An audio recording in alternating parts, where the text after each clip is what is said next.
Kimako nangwao, bana bangwao, ipila kangwao nangwao, bana bangwao, ipila kangwao nangwao, bana bangwao, ipila kangwao nangwao. Hello, my name's Carol Hicks, and I'm going to tell you about a trip my husband Lester and I took in September 2014 to Namibia. Why Namibia, you might ask? Well, we're both geographers by training, so we love travelling and finding out about new countries. We also share an interest in photography, and photographers are very enthusiastic about Namibia, so we thought we'd better go and find out what it was all about. Namibia is an underpopulated country in southwest Africa. It was caught up in the European scramble for Africa in the late 19th century and became a German colony until 1915, when it was annexed by South Africa, and then became part of the British Empire during the First World War. After that, it was ruled by South Africa and gained independence in 1990. Fortunately, the new government chose English as the common language, the official language, but there's still a strong German tourist connection, and the only direct flights to Namibia from Europe go from Frankfurt. So we chose to fly to Johannesburg in South Africa and then north to Windhoek. Here's a plan, a map of the country, and the blue route shows the journey we took. The bit I'm going to talk to you about today is from the capital, Windhoek, right in the centre here, down to the north, to the southwest, to the Namib Noordkloft Park. Flying over the country from Johannesburg, you can see it's hardly any population. It's dry, scrubby, there's a salt pan and a white straight road. This was a sort of vehicle that we hired to travel in. It's a 4x4 Toyota, and but we only ever used the 4x4 bit for about 10 yards on our very last stop. That's because the roads are really pretty well maintained, and it was a tough vehicle. The luggage is encased in that cage in the back, so it was quite secure, but not clear of dust. An awful lot of dust landed on our suitcases day by day. Having flown in overnight, we thought we wouldn't want to travel too much on arrival, so we booked ourselves into a farm nearby the airport.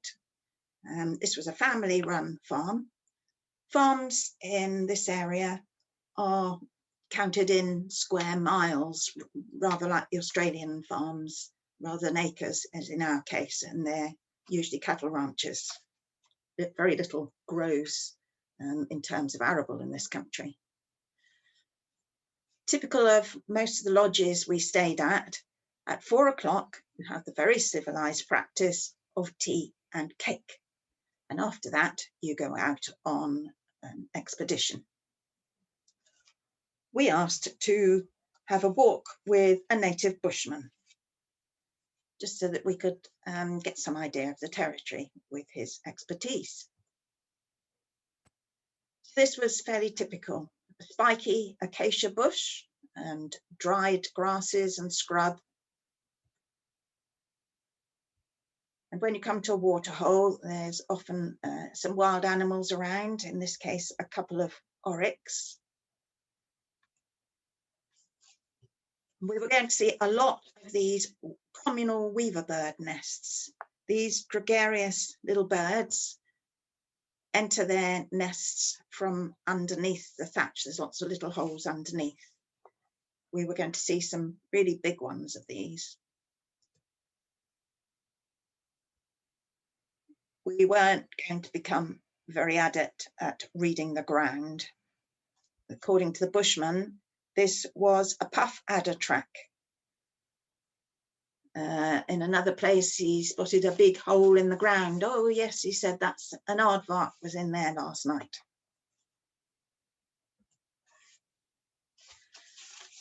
Next morning, we set off on about a 350-kilometre journey to the Namibia Park and Dunes.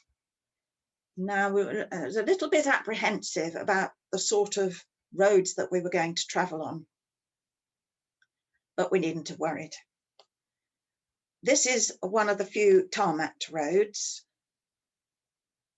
It's the sort of Namibian equivalent of the M25 at Russia, because we were passing Windhoek, the capital, at a busy time of day, and you can see just how busy it is.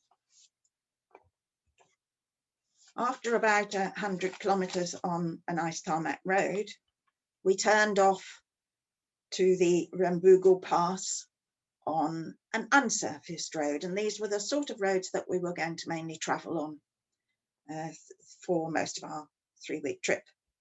And these roads are very well maintained, they're very well surfaced, and because tourism is really important to the Namibian economy.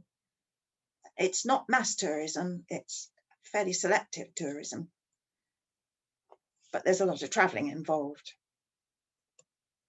The surfaces are well maintained, but they do go up and down an awful lot. This was the only ford we came across which actually had some water in it. Without a lot of vegetation, you get to see the twists and turns of the rocks, and they were quite spectacular in places. So we went over this pass towards the next junction at Solitaire. As you can see, the population is quite small and fluctuating, but this was basically a service station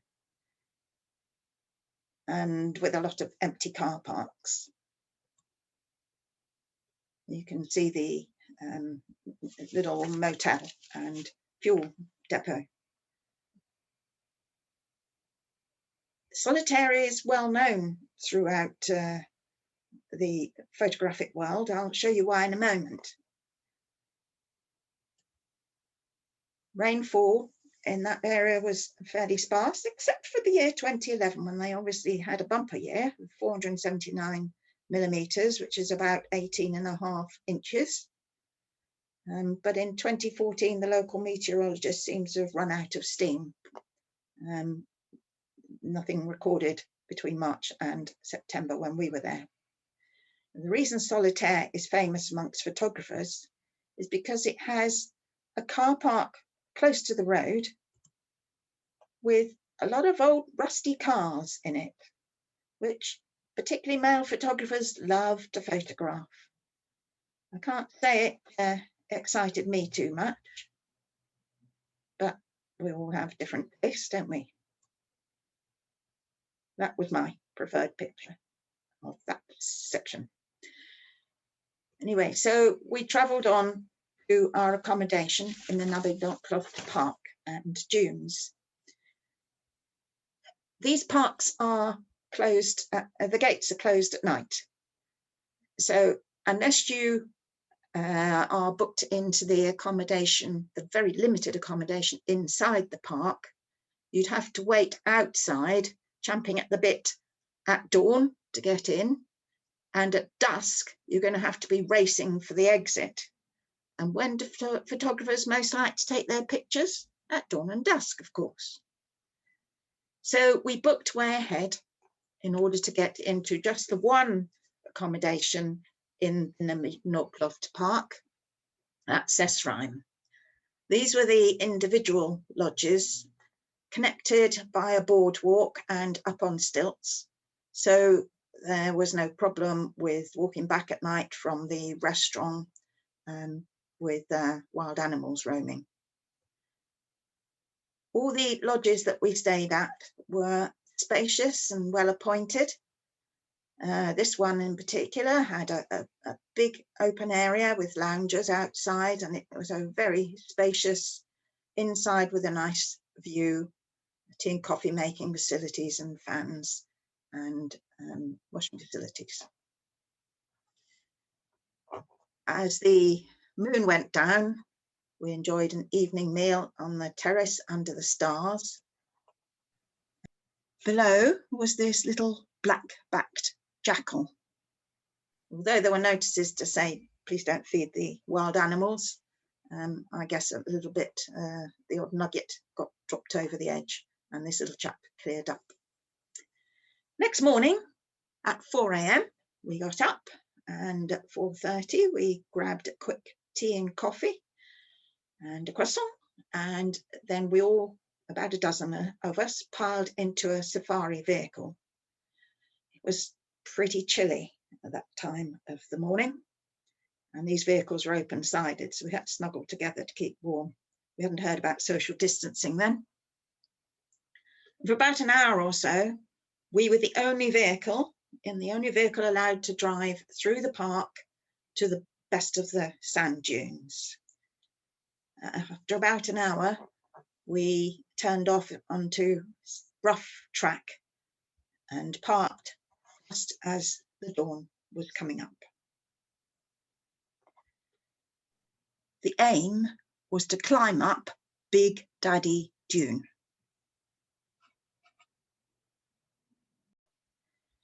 It's no joke trying to climb these dunes.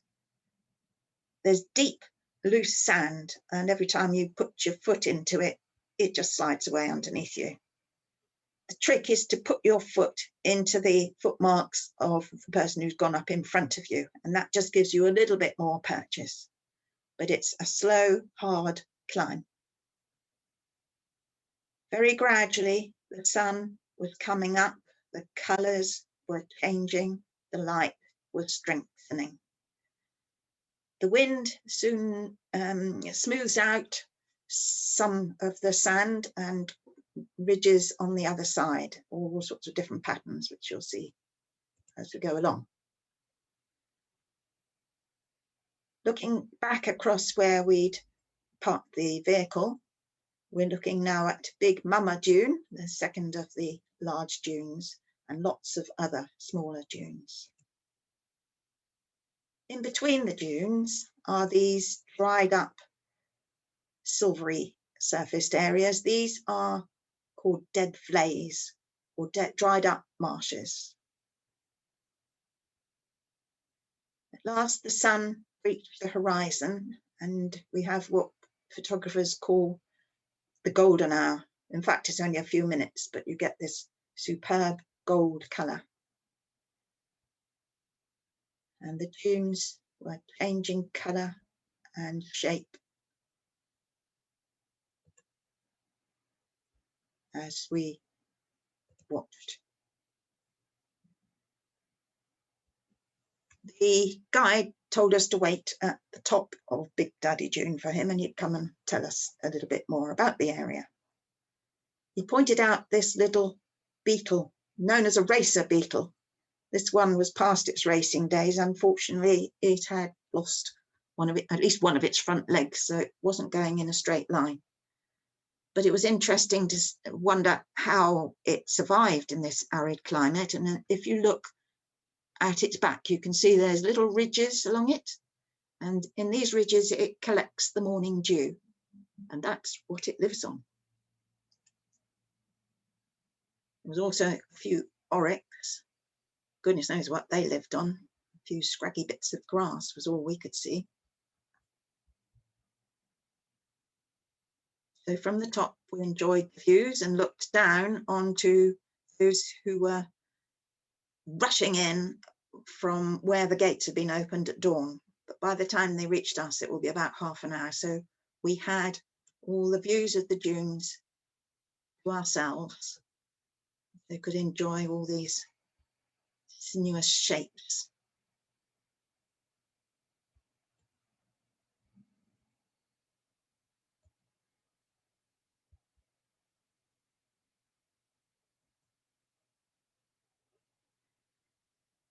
Having got to the top, we thought we were going to have to struggle back down again.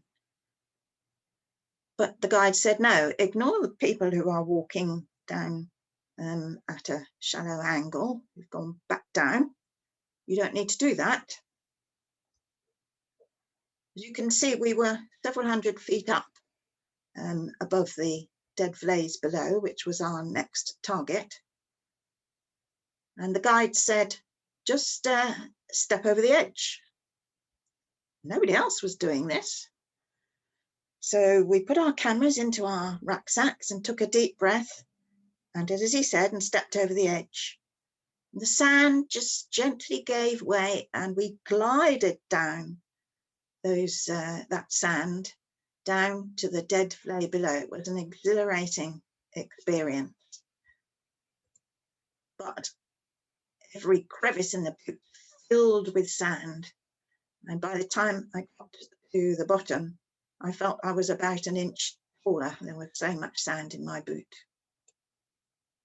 Anyway, having emptied the sand out of our boots, we could enjoy the scenery in the dead flay before everybody came piling in. And with the light catching the dunes, this was a spectacular sight. Now, these trees are reckoned to be 900 to 1,000 years old. The atmosphere is so dry that they don't deteriorate very much. There's probably the remains of a weaver bird nest there.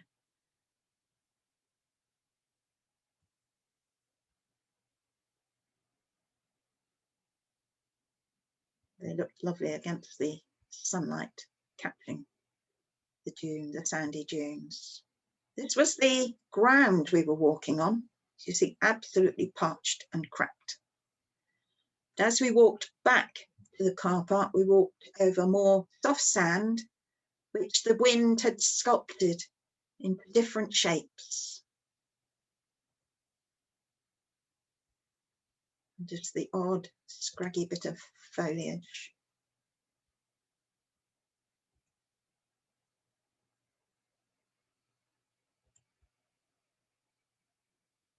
Probably oryx track, but as I said, I'm no expert.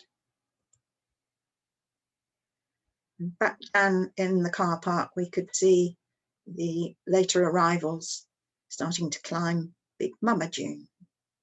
But we were enjoying a slap-up breakfast in the shade of an acacia tree, overlooked by a Cape sparrow.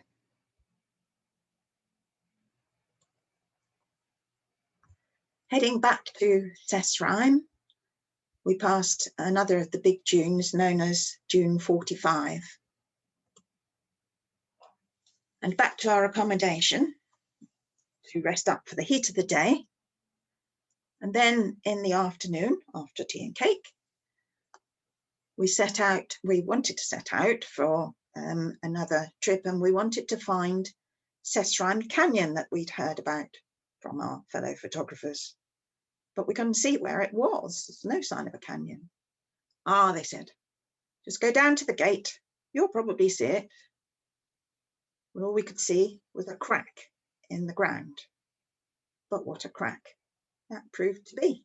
Here is the canyon.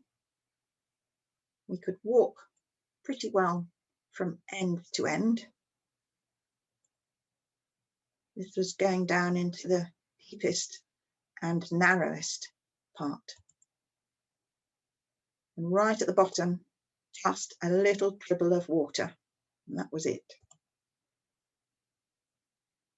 As you can see, in places it was quite spectacularly deep. Fortunately, no rocks fell on our heads as we walked through it. And it was even big enough to accommodate its own little acacia tree.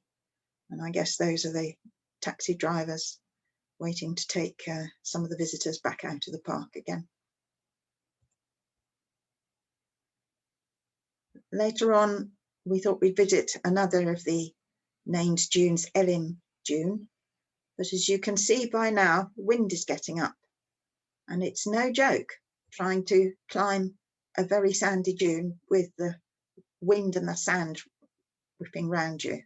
Lester borrowed my monopod to try and help him up a bit, but he soon gave up, and this other chap had also given up too. So we sat and enjoyed the scenery as the sun went down.